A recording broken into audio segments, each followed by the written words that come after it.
이 시간 성경 봉독하는 시간입니다. 하나님 말씀은 요한복음 6장 요한복음 6장 16절에서 21절의 말씀을 찾아서 함께 봉독하겠습니다. 요한복음 6장 16절에서 21절에 있는 말씀입니다.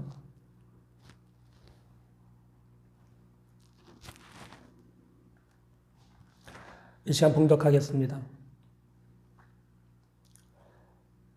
저물매 제자들이 바다에 내려가서 배를 타고 바다를 건너 가버나움으로 가는데 이미 어두웠고 예수는 아직 그들에게 오시지 아니하셨더니 큰 바람이 불어 파도가 일어나더라.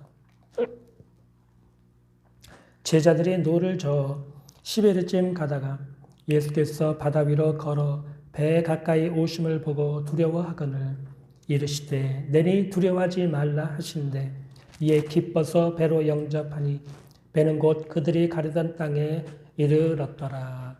아멘.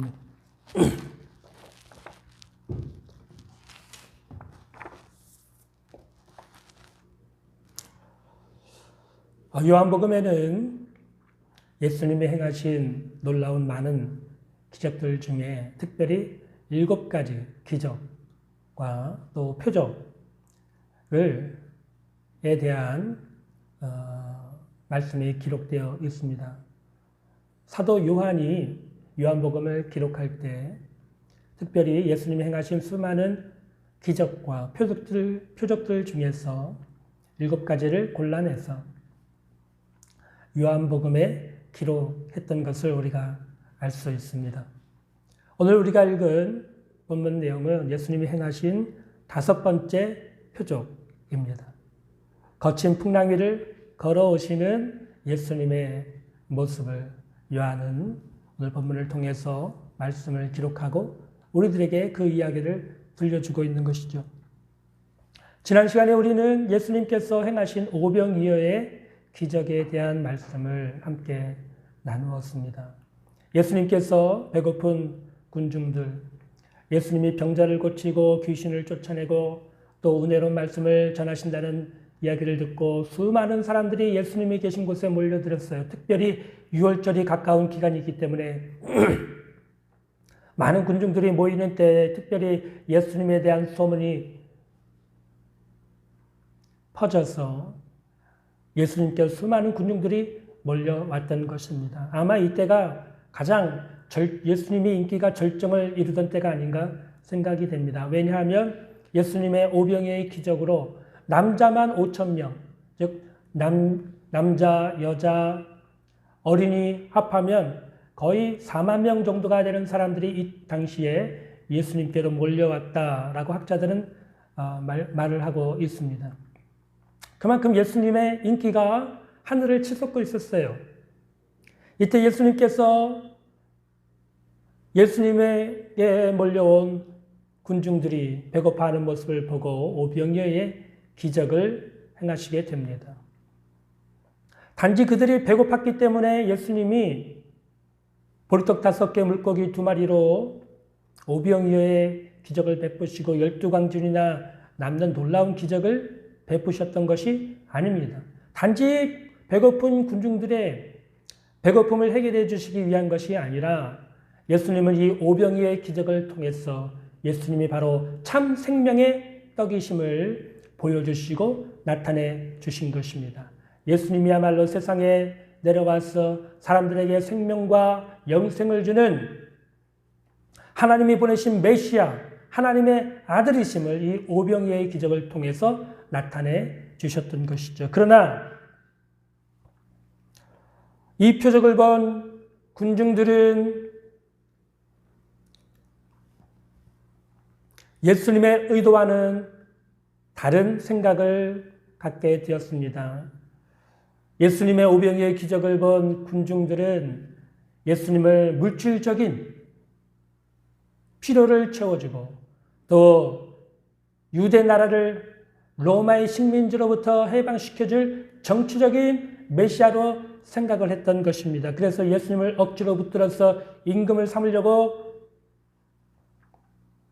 하는 그런 생각을 품게 되었어요. 이런 모든 것들을 다 알고 계신 예수님은 제자들을 먼저 배를 태워서 가버나움, 갈릴리 바다 건너 가버나움을 향해서 보내시고 예수님은 무리를 다 흩어보내신 이후에 혼자 산에 가서 하나님 앞에 나아가 기도하는 모습을 보게 됩니다. 그런데 오늘 본문에 보면 제자들이 이때 배를 타고 갈릴리 바다 건너편으로 갈 때에 갑자기 큰 바람이 불어 닥치고 풍랑이 일게 되어서 배에 탄 제자들이 매우 위태롭게 되었습니다. 갈릴리 바다에서 잔뼈가 굵었던 어부들이지만 그 상황을 벗어나는데 역부족이었어요. 제자들이 힘겹게 노를 저어서 가고 있는 그 모습을 보시고 예수님은 한밤중에 거친 풍랑, 바다 위를 걸어서 제자들이 있는 곳으로 오시게 됩니다. 걸어서 오시게 됩니다. 제자들이 그 모습을 보게 돼요. 제자들은 깜짝 놀랐고 너무 두려워서 예수님을 향해서 유령이다. 오늘날로 말하면 귀신이다 라고 소리를 쳤던 것이죠. 얼마나 놀라고 두려웠으면 여러분 예수님을 보고 이런 소리를 쳤을까요? 그만큼 바다 위를 풍랑이는 바다 위를 걸어서 오시는 예수님의 모습은 제자들에게 충격이었고 또 그 충격을 넘어서 두려움을 주었던 것이죠. 예수님은 두려움에 떨고 있는 제자들을 향해서 두려워하지 말라. 나 예수다. 안심하라. 다른 복음서에 보면 이때 제자 베드로가 정말 주님이시라면 나를 바다 위로 걸어서 오게 하소서. 주님께로 가게 하소서. 그러다가 베드로가 풍랑이는 바다에 걸어가다가 빠지고 또 예수님이 건져내 주시고 이런 사건들도 기록되어 있는데 요한복음에는 이런 사건이 생략되어 있어요.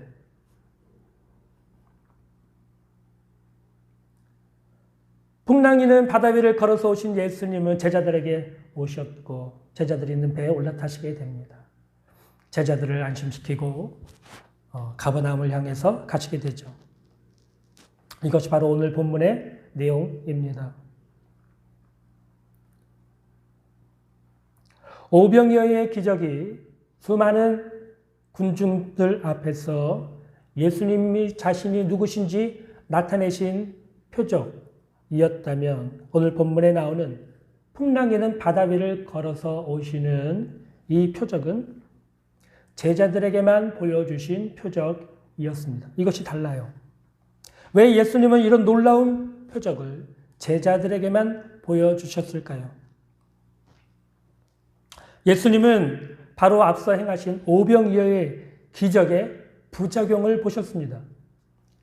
예수님이 오병이어의 기적을 통해서 예수님은 자신의 생명의 참떡임을 사람들에게 나타내 주시고 보여주셨지만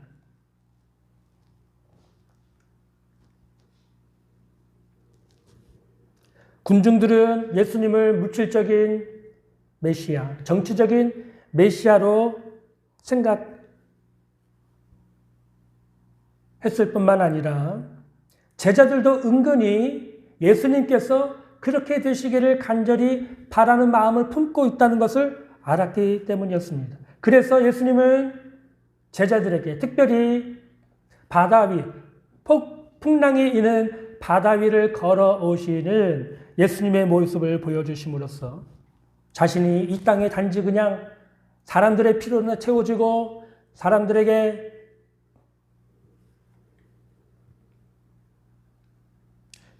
해방과 독립을 가져다주는 그런 정치적인 메시아가 아니라 온 우주의 창조자요 만왕의 왕 되신 예수님 하나님의 아들 예수 그리스도이심을 나타내 주시고 보여주신 사건이 바로 바다 위, 풍랑이는 바다 위를 걸어오시는 모습을 제자들에게 보여주신 이 다섯 번째 표적 속에 담겨 있는 뜻이었던 것입니다. 예수님은 군중들이 원하는 것처럼 제한된 범위의 물질적인 또 세상적인 왕이 아니십니다. 예수님은 온 우주와 자연 만물을 창조하신 창조자이실 뿐만 아니라 이 모든 세상을 다스리시는 만왕의 왕이십니다. 제자들은 바람과 성난 파도를 다스리시고 통제하시는 예수님의 모습을 보고 예수님의 메시아 되심을 믿음의 눈으로 바라볼 수 있게 되었습니다. 그래서 요한복음 6장 마지막에 보면 예수님께서 내가 생명의 떡이다. 나를 먹고 나의 살을 먹고 나의 피를 마시는 자는 참 생명을 얻고 영원히 줄이지도 목마르지도 않게 될 것이다. 이런 난해한 말씀을 전했을 때 많은 제자들이 이 말씀을 이해하지 못하고 예수님을 떠나게 되죠. 그러나 베드로를 비롯한 제자들은 예수님에게 생명의 말씀이 있음을 믿고 예수님 곁에 남게 되었던 것을 보게 됩니다. 이런 차이가 어디서 났습니까? 바로 이 표적을 본 제자들, 풍랑에는 바다 위를 다스리시고 또 그 위를 걸어서 오시는 예수님의 모습을 본 제자들은 예수님 곁을 떠날 수가 없었던 것이죠. 예수님이 참된 하나님의 아들이시요 메시아라는 분명한 여러분 믿음을 이 표적을 통해서 제자들이 갖게 되었던 것입니다. 오늘 우리는 이 사실을 가지고 몇 가지 면에서 우리들에게 좀 적용을 해보려고 합니다. 첫째는 예수님이 누구이신지 정확하고 또 분명한 깨달음과 믿음을 갖지 못한다면 누구라도 예수님을 바로 믿고 따를 수가 없다는 것입니다. 예수님을 따르던 많은 군중들은 그야말로 군중들이지 참 제자라고 할 수 없어요. 이들 중에는 예수님께서 많은 병자를 고쳐주시고 귀신을 쫓아내주시고 놀라운 기적을 행하시기 때문에 호기심 또 예수님에 대한 신기함 이런 것 때문에 예수님을 쫓아다니는 사람들이 많이 있었고요. 예수님께 또 병고침을 받고자 쫓아온 많은 병자들도 있었고요. 예수님께서 전하시는 은혜로운 말씀을 듣고자 쫓아온 많은 사람들도 있었습니다. 이처럼 예수님을 쫓아다니던 많은 군중들은 대부분 호기심 아니면 병고침을 받기 위해서 쫓아온 사람들이었습니다. 한마디로 말하면 예수님을 쫓아다니는 군중의 대부분은 예수님의 기대에 전혀 미치지 못하는 사람들이었다는 거예요. 그러나 예수님이 원하시는 참된 제자는 누구입니까? 예수님은 마태복음 16장에서 예수님이 원하시는 참된 제자에 대해서 다음과 같이 말씀하셨습니다. 마태복음 16장 24절과 25절. 이에 예수께서 제자들에게 이르시되 누구든지 나를 따라오려거든 자기를 부인하고 자기 십자가를 지고 나를 따를 것입니다. 누구든지 제 목숨을 구원하고자 하면 잃을 것이요 누구든지 나를 위하여 제 목숨을 잃으면 찾으리라. 이 말씀이 여러분 무슨 뜻입니까? 예수님의 제자가 되려면 예수님을 위해서 목숨도 버릴 각오로 하고 예수님을 따라야 한다는 뜻입니다. 다시 말해서 나의 모든 것을 예수님을 위해서 버리고 심지어 순교의 자리까지 나아갈 각오로 예수님을 믿고 따라야 한다는 것이죠. 이것이 여러분 쉬운 일이겠습니까? 대단히 어려운 일입니다. 왜냐하면 인간은 자기 자신만을 위해서 살려고 하는 타락한 본성을 가지고 있어요. 그래서 자기 자신의 행복을 위해서는 부모도 버리고 자식들도 버리고 남편도 버리고 아내도 버릴 수 있는 것이 바로 인간입니다. 이런 인간이 자기 행복을 버리고 오직 예수님을 위해서 자기 목숨까지도 버릴 각오를 한다고요? 이게 결코 쉬운 일이 아닌 것입니다. 예수님의 말씀대로 우리가 예수님을 따르는 참된 제자가 되는 일은 결코 쉬운 일이 아니에요. 대단히 어려운 일입니다. 그렇기 때문에 우리가 예수님을 따르는 참된 제자가 되기 위해서는 변화를 받아야 합니다.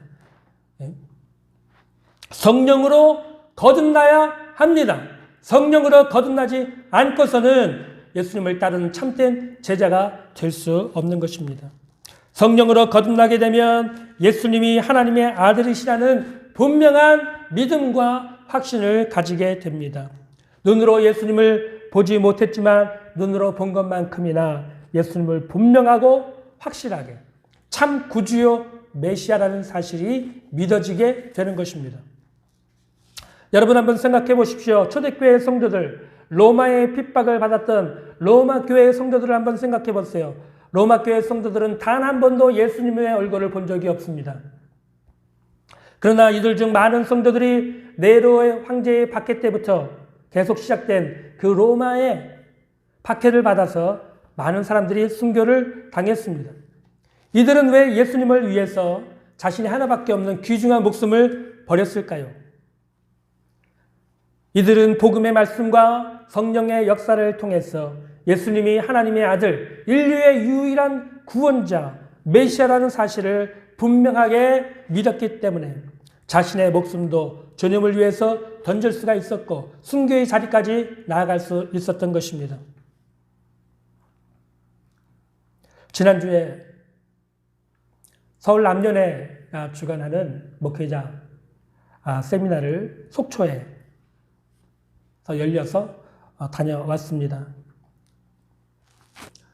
돌아오는 길에 제가 우연찮게 저희 같은 지방 목사님 두 분과 함께 차를 얻어 타고 제가 서울로 오게 됐는데요. 오는 길에 이런저런 많은 이야기를 나누는 중에 한 목사님이 요즘 자녀들이 자꾸 목사님에게 던지는 질문이 있다는 거예요. 그 질문은 정말이야? 아빠, 정말이야? 사실이야? 진짜 있는 거야? 이런 질문을 요즘 자주 한다 그래요. 정말 하나님이 계시냐는 거죠. 정말 예수님이 계시냐는 거죠. 정말 성경을 믿어도 되는 거냐? 이런 질문을 자녀들이 요즘에 자주 하고 있다. 이런 말씀을 하는 것을 듣게 되었습니다. 왜 이런 질문을 할까요? 자신에게는 하나님이 정말 살아계시거나 예수님이 정말 구원자라거나 성경이 정말 믿을 만한 진리의 말씀인지 분명한 믿음과 확신이 없기 때문입니다. 그래서 의심이 들고 불안하기 때문에 아빠 목사님에게 물어보는 거죠. 정말이야? 사실이야? 정말 믿어도 되는 거야? 이런 질문을 하게 되었던 것이죠. 오늘날 교회 안에 이런 분들이 굉장히 많이 있습니다. 제가 좀 극단적으로 말하면요. 예수님을 위해서 죽을 각오로 믿지 못한다면 그 믿음을 여러분 우리는 참된 믿음이라고 할 수 없어요. 예수님이 말씀하시잖아요. 나를 위해서 자기 목숨도 버릴 각오로 나를 믿고 따라와라. 이것이 참된 믿음의 참된 제자의 모습이라고 예수님이 말씀하시잖아요. 그래서 저도 이렇게 좀 극단적으로 들릴지는 모르지만 여러분에게 말씀을 드리는 거예요. 예수님을 위해서 목숨을 버릴 각오로 주님을 따르지 않는 한 따르는 사람이 참된 예수님의 제자요. 이런 믿음과 확신이 없는 사람은 참된 믿음을 갖고 있다고 할 수가 없는 것입니다. 왜 그렇습니까? 예수님의 씨 뿌리는 비유에 나오는 말씀처럼 우리 믿음의 성도들이 이 땅에 사는 동안에 이 믿음을 빼앗기 위해서 사단 마귀의 시험이 있습니다. 고난이 있습니다. 환난이 다가오기 때문입니다. 구약 욥기에 나오는 욥과 같이 우리가 가지고 있는 물질을 다 빼앗기는 일도 일어날 수 있습니다. 사랑하는 자녀들이 끔찍한 사고를 당하거나 우리보다 먼저 세상을 떠나는 슬픈 일이 일어날 수 있고요. 부부가 이혼을 하는 아픔도 경험할 수 있습니다. 예수님을 믿기 때문에 사람들로부터 오해와 비난과 조롱을 당하는 일을 당할 수도 있습니다. 그래도 여러분 끝까지 예수님을 믿으시겠습니까? 믿어야 합니다. 목에 칼이 들어와도 머리에 총을 겨누게 돼도 내 생명이 그로 인해서 죽음을 맞는다 할지라도 우리는 끝까지 예수님을 믿어야 합니다. 왜냐하면 예수님만이 길이요 진리요 생명이요 예수님을 통하지 않고서는 누구도 하나님께로 갈 수 없고, 예수님을 믿지 않고서는 누구도 천국에 들어갈 수 없기 때문입니다. 예수님만이 길이요, 진리요, 생명이십니다. 예수님을 믿어야만 구원받을 수 있고, 예수님을 믿어야만 천국에 갈 수가 있습니다. 이러한 믿음은 교회를 다닌다고 해서 저절로 생기는 것이 아닙니다. 모태 신앙인이라고 저절로 이런 참된 믿음을 갖게 되는 게 아니에요. 제가 앞에서 말씀드린 것처럼 목사님의 자녀들인데도 불구하고 정말이야? 사실이야? 정말 계신 거 맞아? 성경이 정말 이거 믿어도 되는 거 맞아? 라고 질문할 만큼 확신을 갖지 못하고 있는 사람들이 교회 안에 의외로 많이 있습니다. 따라서 우리는 예수님이 누구신지 알고 믿는 참된 믿음을 가져야 합니다. 예수님은 온 우주와 자연 만물을 창조하신 창조자이십니다.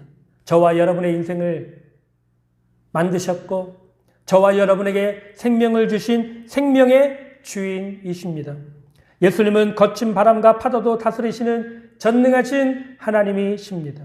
이 예수님이 저와 여러분을 죄에서 구원해 주시기 위해서 인간의 몸을 입고 2000년 전에 이 땅에 오셔서 십자가 위에서 몸짓고 피 흘려 그 피로 우리의 모든 죄를 사해 주시고 죽으신 지 3일 만에 다시 부활하시고 하늘로 승천하셔서 지금 하나님 보좌 우편에 앉아 계십니다. 그리고 세상 마지막 날 산자와 죽은 자를 심판하기 위해서 다시 이 땅에 재림하실 것입니다. 이 예수님만이 인류의 유일한 구원자이십니다. 사도행전 4장 12절에 보면 다른 이로서는 구원받을 수 없나니 천하 사람 중에 구원을 받을 만한 다른 이름을 우리에게 주신 일이 없다라고 말씀하고 있고 로마서 10장 13절에서는 누구든지 주의 이름을 부르는 자는 구원을 받으리라 말씀하고 있습니다. 또 고린도후서 6장 2절에 이르시되 내가 은혜 베풀 때 너에게 듣고 구원의 날에 너를 도왔으니 보라 지금은 은혜 받을 만한 때요 보라 지금은 구원의 날이로다 라고 말씀하고 있습니다. 여러분 오늘은 예수님을 믿기 참으로 좋은 날입니다. 오늘은 주의 날입니다. 예수님이 부활하신 날입니다. 성령께서 강림하신 날입니다. 하나님께서 예배를 기뻐 받으시는 날입니다. 복음의 말씀이 선포되는 날입니다.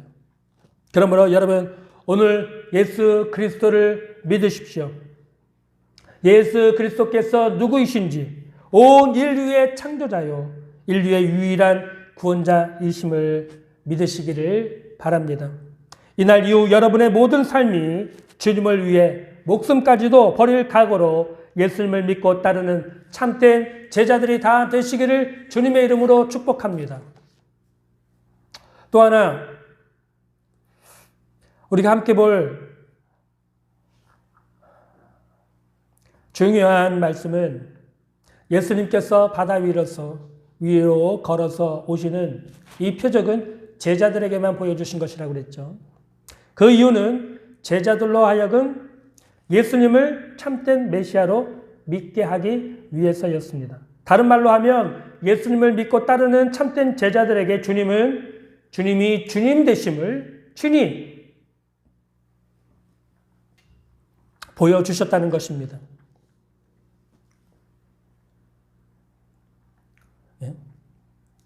주님을 믿고 따르는 제자들에게 주님이 주님 되심을 기적과 표적을 통해서 보여주셨다는 것이에요. 마가복음 16장 17절 18절 말씀에 보면 믿는 자들에게는 이런 표적이 따르리니 저희가 내 이름으로 귀신을 쫓아내며 새 방언을 말하며 뱀을 집어올리며 무슨 독을 마실지라도 해를 받지 아니하며 병든 자에게 손을 얹은즉 나으리라. 여러분 믿는 자에게는 그들의 믿음이 참된 믿음이며 또 그들이 믿는 주님이 지금도 살아계신 하나님이시라고 하는 표적이 따르게 됩니다. 여러분이 신앙생활을 하면서 여러분과 함께 하시는 주님에 대한 아무런 간증도 없다면 한번 여러분 신앙을 심각하게 한번 점검해 보실 필요가 있다고 생각합니다. 믿는 자들에게는 표적이 따른다고 주님 말씀해 주셨습니다. 예수님의 이름으로 귀신이 쫓겨나가든지 방언을 말하든지 병자가 낫는다든지 어떤 위험 속에서도 보호하심을 받는 놀라운 경험을 하게 된다는 것입니다. 이것이 믿는 자들에게 따르는 표적이라는 거예요. 제가 지난주에 2주 전에 인천에 갔다가 자동차 사고가 난 적이 있었습니다. 인천에 있는 한 기도원 원장님을 제가 좀 잘 알고 있는데 그 원장님이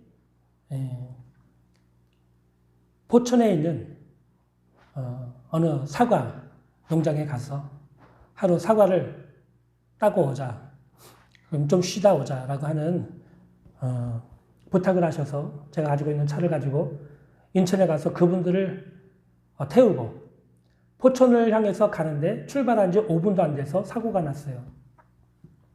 제가 서 있는 앞차를 잘 보지 못하고 그냥 가서 뒤에서 들이받아서 사고가 나게 되었는데요. 제 차도 많이 찌그러지고 앞차도 뒤가 많이 찌그러져서 큰 사고가 나게 되었습니다. 근데 감사하게도 앞차든지 또 제 차에 타고 있는 어떤 분도 다치지 않고 차만 고장이 난 거예요. 그렇게 많이 차가 부서지고 찌그러졌는데 감사하게도 다친 사람은 아무도 없었습니다. 그전에도 제가 차 사고가 난 적이 한 번 있었는데 그때는 겨울이었어요. 교회차를 타고 시내에서 볼일을 보고 다시 이제 교회로 들어오는데 굴다리를 이렇게 지나서 오른쪽으로 이렇게 커브를 틀어야 되는 도로가 있습니다. 그때 겨울이었고 눈은 많이 오지 않았는데 살얼음이 판이 됐던 거죠. 그 도로가. 근데 제가 그걸 모르고 그냥 속도를 줄이지 않고 트는데 이 차가 트는데 이 방향이 바뀌어지지 않고 그냥 이렇게 밀려간 거예요. 쭉. 그래서 그 굴다리에 있던 밑에 있는 큰 기둥에 제 차를 그냥 확 받고 나서는 차가 길 밖으로 튕겨져 나가 버렸습니다. 그때도 그렇게 큰 사고가 났었는데 감사하게도 차는 다 찌그러졌는데 앞에가 찌그러졌는데 저는 멀쩡했어요. 다친 데가 하나도 없더라고요. 무슨 독을 마실지라도 해를 받지 아니하며 여러분 독을 마셨는데 어떻게 해를 받지 않습니까? 차가 사고가 났는데 어떻게 다치지 않을 수가 있겠습니까? 그런데 믿는 자들에게는 하나님의 놀라운 보호하심이 있다는 거예요. 저는 여러분들에게 이런 간증이 있게 되기를 간절히 바랍니다. 사는 동안에 여러분 왜 사건 사고가 없겠어요? 그러나 그 많은 사건 사고 속에서 하나님의 놀라운 보호하심이 여러분에게 있게 되기를 간절히 바랍니다. 예전에 온누리교회 고 하용조 목사님이 하셨던 간증인데요.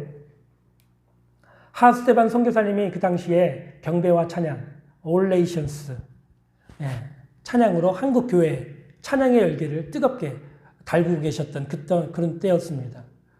그때 중국에 가서 경배와 찬양 집회를 열어서 한참 집회를 하고 있는 중이었다고 합니다. 그런데 어느 날 갑자기 하스테반 선교사님한테 전화가 왔어요. 그 전화를 받고 보니까 다급하게 목소리로 경배와 찬양 집회를 하는데 그 집회에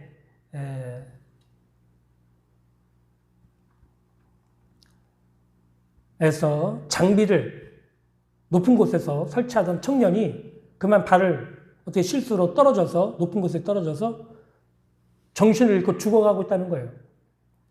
그래서 너무 놀래가지고 전화를 했다고 합니다. 기도를 좀 부탁한다고. 그래서 하용조 목사님이 깜짝 놀라서 교회에 이 사실을 알리고 성도들에게 사실을 알려서 중보기도를 부탁하게 되었어요. 한참 기도를 하고 있는데 몇 시간이 지나서 다시 전화가 왔습니다. 죽어가던 형제가 갑자기 다시 정신을 차리고 일어났다는 거예요. 기적처럼 일어났다는 거예요. 그래서 그 상황을 다 주변에서 지켜보고 있던 사람들이 기적이 일어났잖아요. 네? 그 집회가 더 뜨겁고 많은 사람들이 예수님을 믿는 그런 역사가 일어났다라고 하는 간증을 하신 적이 있습니다. 이처럼 믿는 성도들에게는 간증이 있습니다. 한밤중에 거친 파도 위를 걸어오시는 모습을 본 제자들은 평생 그 모습을 잊을 수가 없었을 것입니다. 어떻게 그 모습을 잊을 수가 있겠습니까? 이처럼 믿는 성도들에게는 하나님께서 평생 잊지 못할 놀라운 표적과 기적을 보여주십니다. 그래서 예수님을 참으로 믿고 따르도록 하나님이 놀라운 은혜를 베풀어 주시는 것입니다.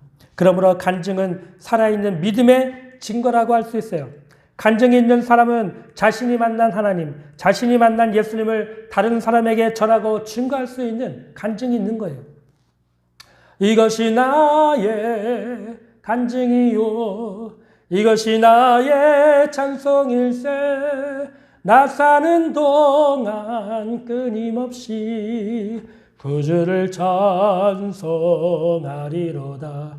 This is my story, this is my song, praising my Savior all the day long. This is my story, this is my song, praising my Savior all the day long. 여러분의 스토리는 무엇입니까? 여러분의 찬송은 무엇입니까? 여러분은 다른 사람에게 전해줄 간증이 있으십니까? 예전에 한국 초대교회 때에는 오늘날과 좀 다른 예배의 형태를 가지고 있었다고 그러죠. 주일날 9시부터 유치부, 학생부, 그리고 여자부, 남자부 성경 공부반을 열었다고 합니다. 그리고 점심 먹고 나서 오후 2시 정도에 주일 예배를 드렸다고 그래요. 네. 그리고 주일 저녁에는 하나님을 찬양하고 감사를 드리는 찬양 예배를 드렸다고 합니다. 그리고 수요일날 저녁에는 주로 간증을 하는 그런 집회로 우리 한국 초대교회 예배가 드려졌다고 한다는 것이죠. 그만큼 간증이 초대교회, 우리 한국 초대교회 때 있어서 굉장히 중요한 한 부분을 차지했던 것을 보게 됩니다. 그런데 오늘날 예배는 어떻습니까? 1년에 한 번 있는 부흥회 때나 간증을 한 번 들을까 말까 한 그런 상황이 되지 않았습니까? 그러나 교회에는 항상 간증이 살아 있어야 합니다. 성도들이 하나님을 경험하고 예수님을 경험하고 하나님의 도우심과 응답을 경험하는 놀라운 간증들이 살아 있어야 합니다. 하나님의 보호하심을 체험하고 하나님의 응답을 체험하고 하나님의 놀라운 기적을 체험하는 간증이 교회에는 항상 살아 있어야 한다는 것이죠. 이것이 간증입니다. 이것이 스토리예요. 이것이 찬양입니다. 여러분에게 예수 그리스도를 믿는 참된 믿음이 있게 되기를 간절히 바랍니다. 여러분의 이러한 간증이 또 이러한 찬양이 항상 끊임없는 여러분 되시기를 주님의 이름으로 축복합니다. 기도하겠습니다.